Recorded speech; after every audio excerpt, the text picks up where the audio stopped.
Pardon the technical difficulties, but here we are again. We've solved the system of a quadratic with a linear. Well, we've solved part of the system. We found that these two graphs meet where the x value is 9 and where it's -1. Okay? We did that using this algebra. There are other ways we could have done this. Okay? We could have, if you wanted to, you could have solved this equation, this bottom one, for y. So again, we get y, positive y equals 3x plus 2. And then we could have plugged in the 3x plus 2 in for y here. 3x plus 2 equals this stuff. We still would have had to set one side equals 0 and factor. It doesn't matter, you can do either one, but you want to use some element of substitution. Get one in one of the two equations, solve for the variable, y equals or x equals, okay? And then plug into the other equation and then solve the remaining quadratic, usually by factoring, but you could also use the quadratic formula. Okay, but we haven't finished. We've now got to plug in 9 for x and -1 for x separately. You can use either equation to do this.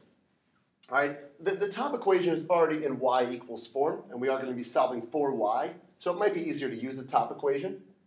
Let me use the top one, y equals 9 squared. The bottom one has no squared value, so it's also kind of an easy one to use.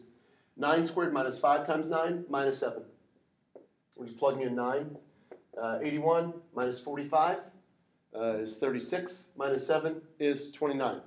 So y equals 29, right? When x is 9, y is 29. And if you want to, let me use green for this. It's both part of the same solution. 9 comma 29, if you want to, you can plug in 9 into the other equation just to make sure you do get 29. Okay, again, though, if you have a graphing calculator, you check the table, and you would see that, yes, that is the solution, right? That x value of 9 produces a y value of 29 in both equations. Other one, -1. We're plugging this in now.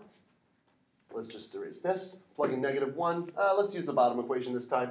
It doesn't matter. 3x minus, don't forget, minus -1 equals -2. Nope. You don't plug in for y.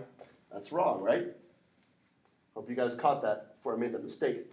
We're plugging in for x, right? X is -1. 3 times -1 minus y equals -2. 3 times -1 is -3. Okay, so we have -3 minus y equals -2. A lot of negatives. Right? I'm going to add the y over here. We're solving for positive y. There are other ways you can do it. You could eventually divide by -1. I'm going to add the y over here, and then add the 2 over here. -3 plus 2 is -1. So that just shows that when we plug in -1 for x, we do also get -1 for y. All right? These are the solutions. Solve the system. Those are the solutions. Okay? You've got to write always a solution of a system of equations is an ordered pair. Okay? In this case, 2 ordered pairs because that parabola at that line at 2 points. All right? Good timing.